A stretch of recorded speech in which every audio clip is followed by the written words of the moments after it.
അനാവശ്യം വിളിച്ചു പറയും. അല്ല അനാവശ്യം ചെക്കനെ കിട്ടണ്ടേ, നല്ല ചെക്കന്മാരുണ്ടെങ്കിൽ പറയും. കുലസ്ത്രല്ല കുലപുരുഷൻ. ഞങ്ങള് ഷൂട്ട് കഴിഞ്ഞ് ഒരു കോസ്റ്റ്യൂം ഷൂട്ട് കഴിഞ്ഞു. ഇനി ബ്രൈഡൽ ലുക്ക് അനു നമുക്ക് കാണാം. ശരി, ഒരു മോഡേൺ ബ്രൈഡൽ ലുക്ക്. ഒരു മോഡേൺ വൈകാതെ അനുവിന്റെ കല്യാണം ഉണ്ടാവും. എപ്പാ? അനാവശ്യം വിളിച്ചു പറയും. അല്ല അനാവശ്യമില്ല, നല്ല രീതിയിൽ വിഷമമുള്ള കാര്യങ്ങളൊന്നും വെച്ച് പറയല്ലേ. അപ്പം പിന്നെ കല്യാണം കഴിക്കണ്ടേ?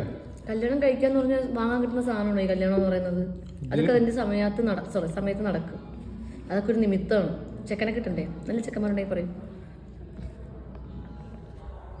അപ്പോൾ കല്യാണ ആലോചന നടക്കുന്നുണ്ട്. അപ്പോൾ അനുവിനെ കല്യാണം കഴിക്കാൻ താല്പര്യമുള്ള ഇൻസ്റ്റാഗ്രാമിൽ മെസ്സേജ് അയച്ചാൽ മതി അല്ലേ? അപ്പൊ നല്ല അനുവിന് ഇഷ്ടപ്പെട്ട് കഴിഞ്ഞാൽ അവര് അനു റിപ്ലൈ. എനിക്ക് മെസ്സേജ് നോക്കിയിട്ട് എന്റെ വീട്ടിൽ വന്ന് അന്വേഷിച്ചാൽ മതി. എനിക്ക് എനിക്കിങ്ങനെ ഇൻസ്റ്റാഗ്രാമിലും ഫേസ്ബുക്കിലും എന്റെ നമ്പർ എടുത്ത് ഇങ്ങനെ എന്നെ പ്രപ്പോസ് ചെയ്യാൻ എനിക്ക് ഇഷ്ടമല്ല.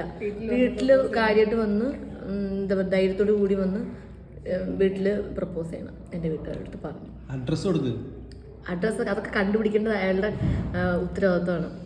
ദിവ്യമായ പ്രേമാണെങ്കിൽ എവിടെ വരെ. അതെ, ചുമ്മാ ഫെയിം നോക്കിയോ അല്ലെങ്കിൽ സൗന്ദര്യം നോക്കിയോ അല്ലെങ്കിൽ കാശ് നോക്കിയോ ഒന്നും ദൈവം വരരുത് അല്ലേ?